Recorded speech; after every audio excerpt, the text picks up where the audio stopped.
भगवान की आवाज को जो सुन लेता है उसका जीवन धन्य हो जाता है।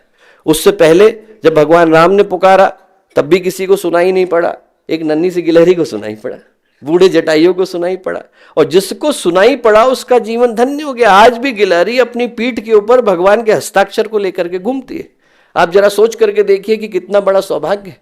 दूसरों की दृष्टि से लगता है कि व्यक्ति दुर्भाग्य का प्राप्त बन रहा है, पर जो व्यक्ति भगवान के आगे अपने जीवन को आहूत करता है उसकी दृष्टि से सोच करके देखें तो उसके जीवन की सबसे सौभाग्यशाली घटना घट रही है।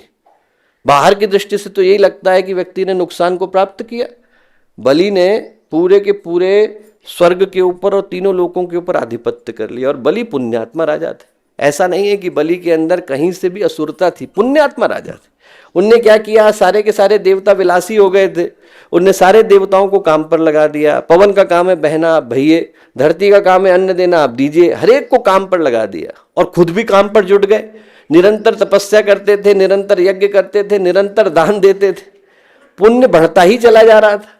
अदिति जो देवताओं की माँ थी, उनको भगवान ने वचन दिया था कि यदि तुम कुछ भी मांगोगी तो मैं उसको पूर्ण करूंगा। अदिति अपने पुत्रों के लिए मांगने के लिए गई। उनने भगवान से कहा कि आप ऐसा करिए कि आपके अलावा तो बलि को युद्ध में कोई हरा नहीं सकता है, बोले आप जो है बलि को युद्ध में हराइए। तो भगवान ने कितनी प्यारी बात बोली।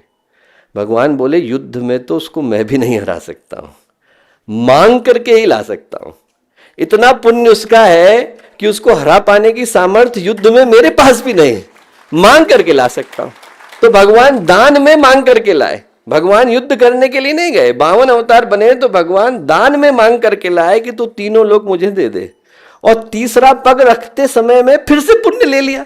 बलि ने कहा कि तीसरा कहाँ रखेंगे, मेरे सिर पे रख लीजिए। भगवान को वो पुण्य भी देना पड़ा। ऐसे महान बलि। और उसके बाद फिर क्या हुआ कि जब पूरा साम्राज्य ले लिया तो इंद्र को लगा कि मैं बलि को बताता हूं। तो बलि के पास गए, बलि से जाकर के बोले कि देखा मैंने सब ले लिया। तो बलि बोले अरे तुमने नहीं लिया है, भगवान ने लिया है।